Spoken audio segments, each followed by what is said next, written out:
All இவ்வளோ ஒரு வேர்ஸ்டான எக்ஸ்பீரியன்ஸை நான் எஃபி கேக்ஸில் ஃபேஸ் பண்ணுவேன்னு எக்ஸ்பெக்ட் பண்ணவே இல்லை. இன்னைக்கு ஈவினிங் ஆஃபீஸ் முடிச்சுட்டு வரும்போது ரொம்ப பசியாக இருக்குன்னு சொல்லி நான் இன்னைக்கு போன இடம் தான் எஃபி கேக்ஸ் கொரட்டூர் பிரான்ச்சு.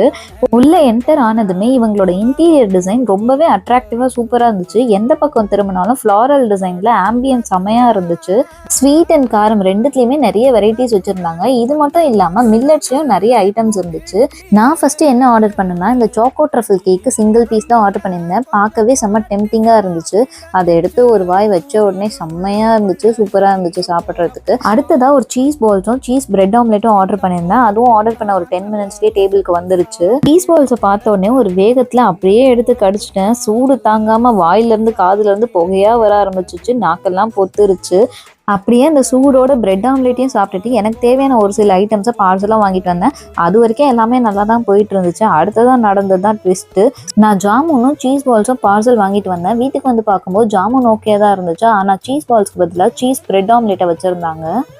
ஆனால் அவங்க சீஸ் பால்ஸ்க்கு தான் பில் பண்ணியிருந்தாங்க. சரி என்ன பண்ணுறது, பிரெட் ஆம்லேட் சாப்பிட்லான்னு பார்த்தா அதை பயங்கரமாக தீச்சி வச்சுருந்தாங்க. அடுத்தது என்ன கால் பண்ணி கேட்டு அமௌண்ட் மட்டும் ரீஃபண்ட் வாங்கணும், வேறு என்ன பண்ணுறது. ஃபார் மோர் வீடியோ சப்ஸ்கிரைப் மாமா குட்டி யூடியூப் சேனல்.